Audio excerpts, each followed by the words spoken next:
Saudações tricolores, eu sou o Fio, seu canal Gol de Barriga, e nessa quinta-feira a gente vai falar sobre o absurdo que aconteceu ontem na Argentina, na Sul-Americana, em jogo entre Universidade de Chile e Independente. Assim, é um absurdo, a gente tem que falar disso, até porque interfere ali a vida do Fluminense, mas muito mais pelo absurdo mesmo. Vamos falar um pouco sobre SAF, política do Fluminense e falar sobre Facundo Bernal, tá bom? Vai pro bet? Não vai pro bet? Vai sair? Tá negociando? Não tá negociando? Vamos rodar a vinheta e começar esse assunto aqui.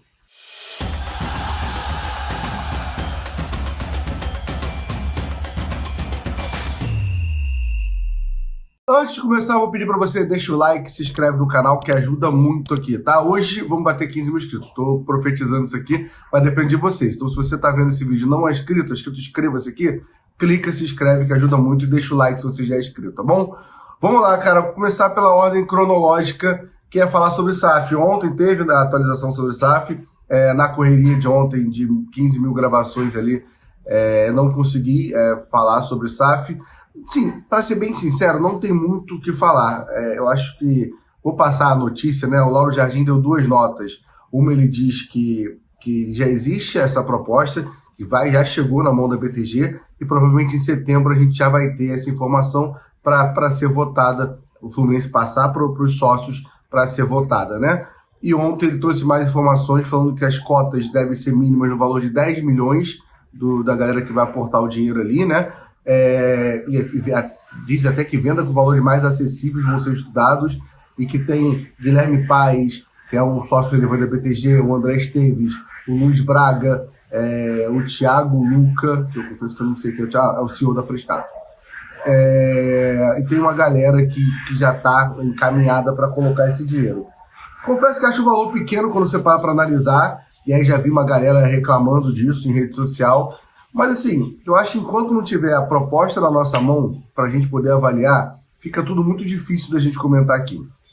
Porque pode ser 10 milhões a cota e pode cada um entrar com 20 cotas dessas de 200, entrar com 200 milhões e entrar com 1 bilhão no Fluminense.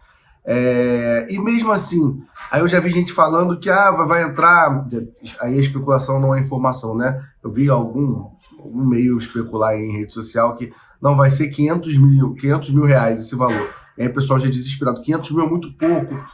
Cara, é porque assim, é tudo muito vago sem você ter o contrato, porque assim, 500 mil é pouco? Pode ser, mas aí se for 500 mil e mais eles assumirem a dívida, a SAF vai assumir a dívida de 800 mil, já vira 1 bilhão e 300.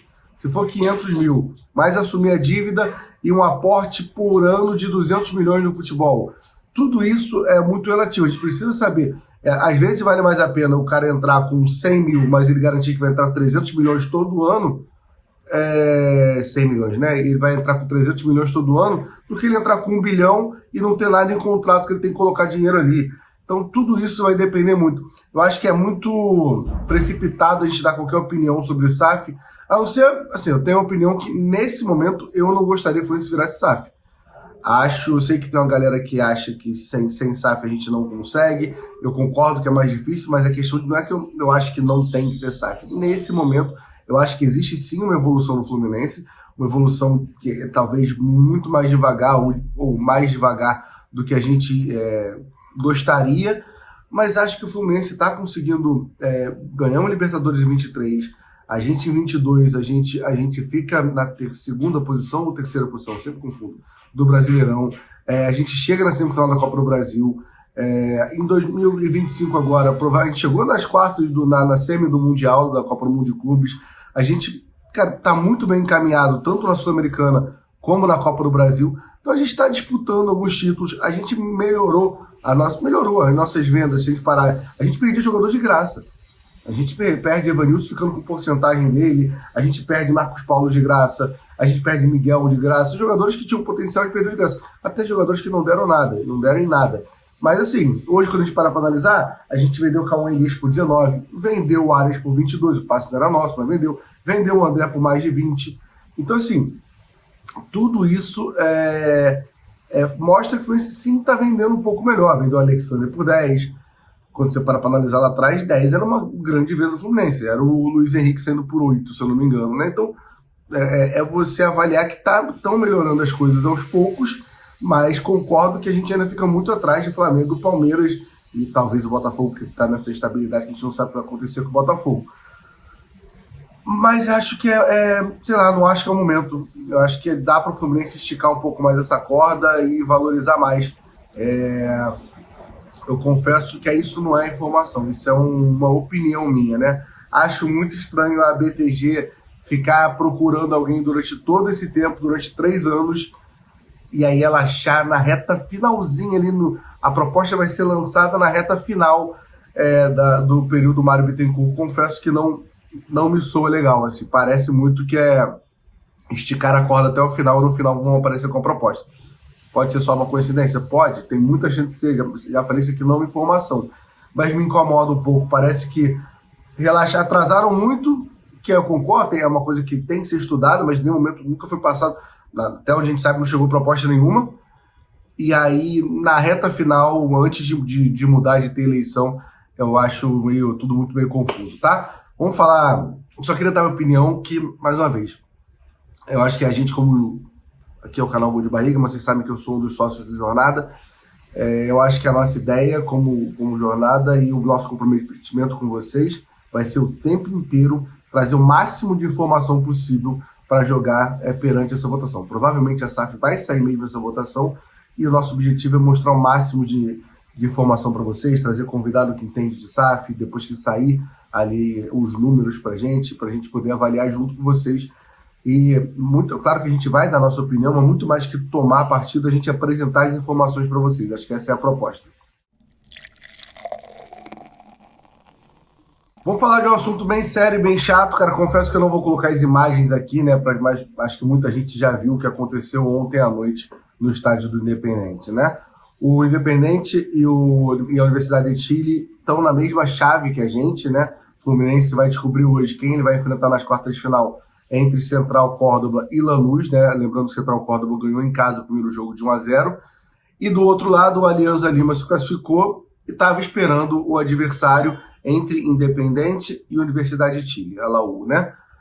Tava nessa dúvida, acho que acabou a Luísa aqui em casa nesse exato momento. Queria informar isso para vocês, mas não alterou nada do vídeo, né? E o primeiro jogo foi 1-0 Laú, no Chile, e ontem, na Argentina, uma parada bizarra, gente.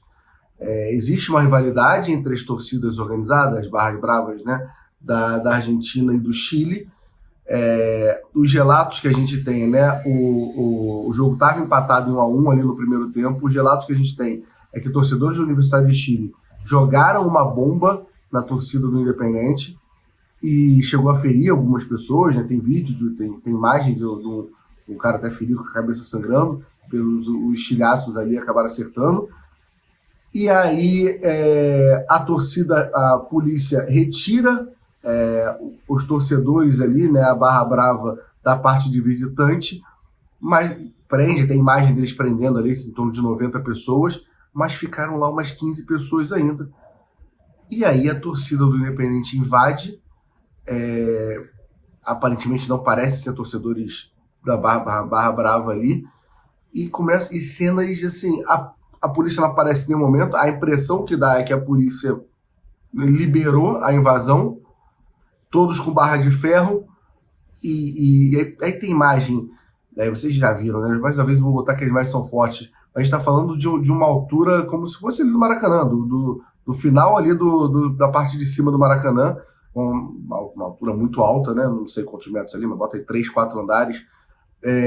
Torcedor decidindo se jogar, porque se ele não se jogasse, ele ia morrer. Tem imagens com barra de ferro até a pessoa desmaiar, tem imagens da pessoa saindo de cueca porque pegaram as roupas. Confesso que eu não vi ainda se tem confirmação de pessoas mortas. Ontem, essa madrugada, né, onde eu estava acompanhando isso, estavam falando que sim, tinham pessoas ali mortas. Imagem dessas pessoas passando ali embaixo, torcedores, e o policial não ajudando, não fazendo nada, e o jogo foi cancelado.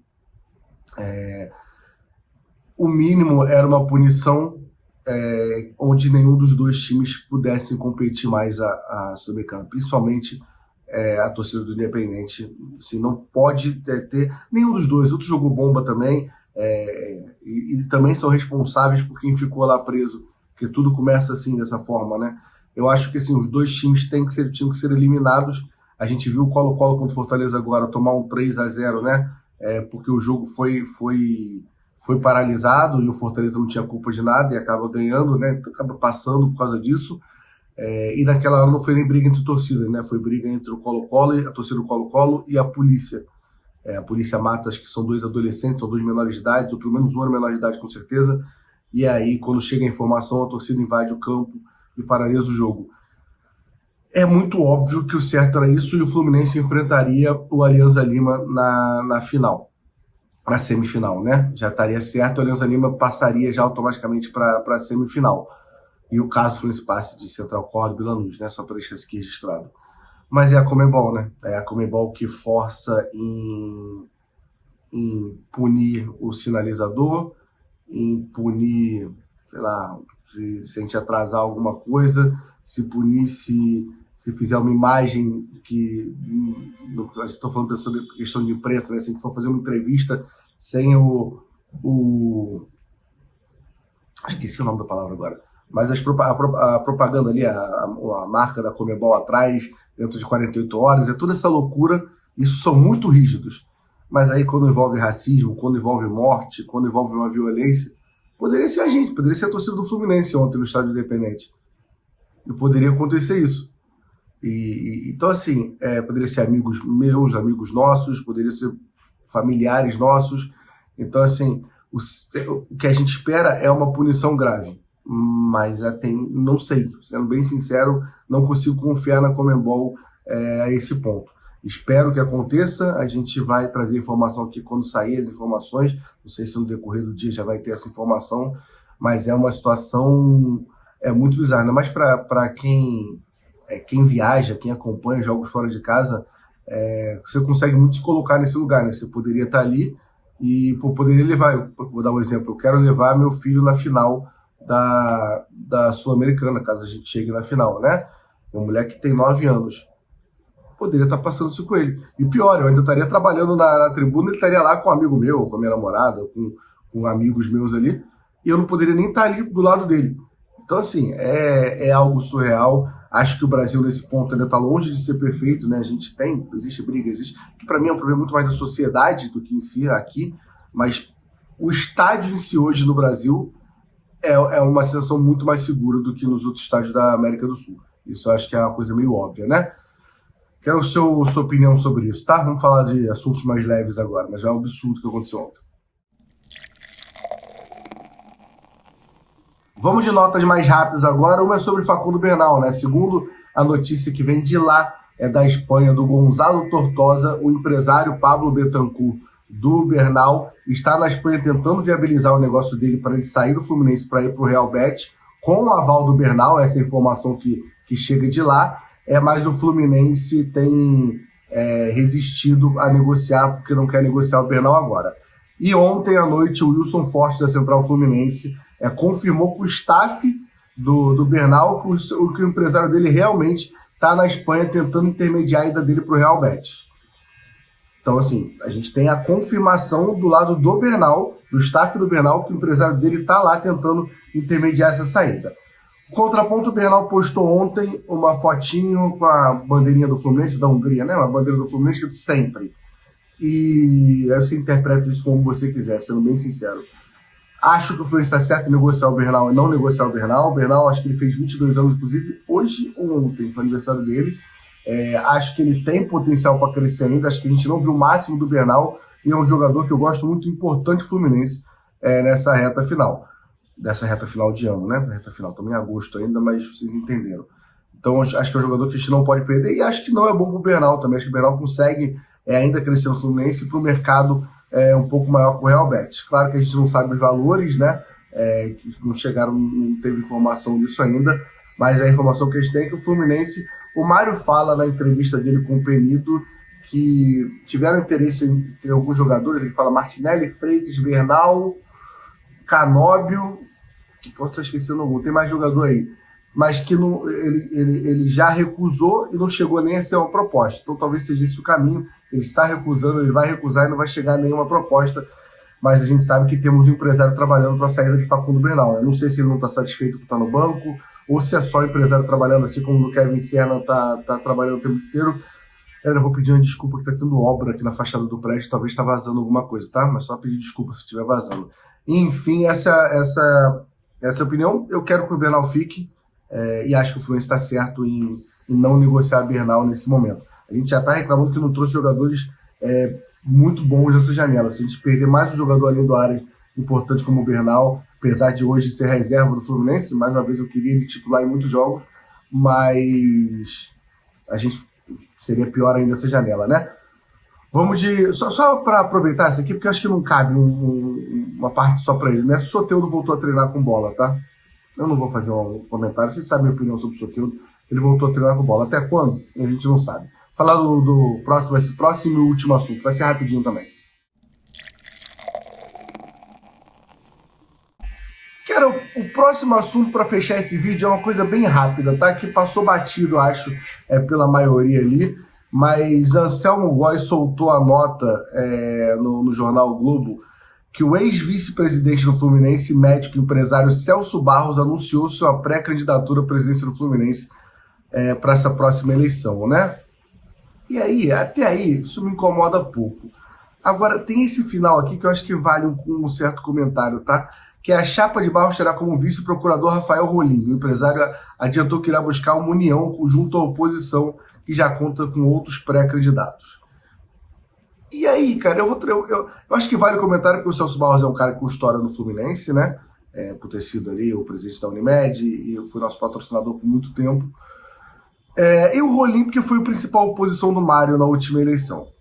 Sobre o Celso Barros, eu vou ser bem sincero, cara, eu acho que já deu, né?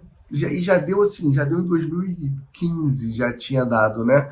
Ele sem a Unimed não tem uma força política, não tem uma força financeira assim, né? Apesar que a gente precisa lembrar que o Mário entra com ele como vice, porque o Mário não quis competir com ele. Assim, Mário ganharia até sem ele, mas o Mário não teve coragem de competir, então se juntou ali e com poucos meses já afastou o Celso Barros, né? Confesso que eu acho isso uma mancha ali nesse começo de gestão do Mário Bittencourt. Não afasta, assim, eu não teria paciência para trabalhar com o Celso Barros, sendo bem sincero, dando minha opinião aqui. Mas eu também não faria aliança política com ele na hora de tentar ganhar a eleição, né? E não acho que isso influenciou, sendo bem sincero a minha opinião, tá? Então acho tudo errado esse trâmite aí. Aí Celso Barros, assim, um cara que vive do que ele fez com o poder da Unimed na época, né? Que não era o Celso Barros sem a Unimed. E aí ele vive hoje Cara, é muito tempo já. Eu lembro de 2020, quando o Fluminense, a gente ganha aquela Taça Rio nos pênaltis. Aí ele posta foto com o Muriel falando, isso aqui é eu que trouxe. Mais uma vez eu escrevendo a história do Fluminense. Aí ele fica postando no Instagram dele, o Fluminense está nas quartas de final da Copa Sul-Americana, a Série B das competições da Conmebol. Vencemos o fraquíssimo América de Cali, que atualmente é o 18º colocado do Campeonato Colombiano. Assim, vocês sabem que eu não sou o maior fã do mundo da Sul-Americana. Não faz sentido nenhum essas postagens.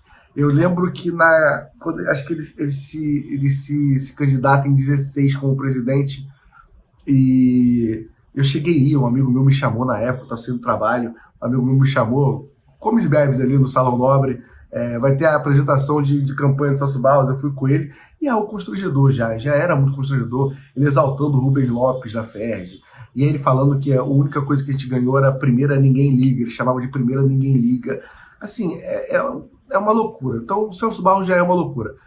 Agora o Rolim, eu vou, assim, com todo o respeito ao Rolim, até porque é um cara que toda vez que me encontra fala comigo. Eu tenho um amigo meu que, não sei se é amigo dele ou tem amigos em comum com ele, mas sempre falou muito bem dele. É um cara bem tricolor e é um cara muito inteligente, é um procurador, é um cara muito inteligente. Só que assim, politicamente, na última campanha tomando decisões que não cabe aqui eu falar, mas assim, escolhendo formas de divulgar a campanha dele constrangedora, e agora ele vem como vice do Celso Barros. Eu confesso que assim, é porque eu considero ele hoje o nome mais forte da oposição do Fluminense. E aí quando ele toma essas decisões eu falo, realmente o Fluminense não tem oposição. Só uma opinião aqui, tá? Minha opinião é essa. Só deixando aqui a opinião. Quero a opinião de vocês, tá? Deixa o like, se inscreve no canal que ajuda muito aqui, tá bom? Tamo junto, até a próxima.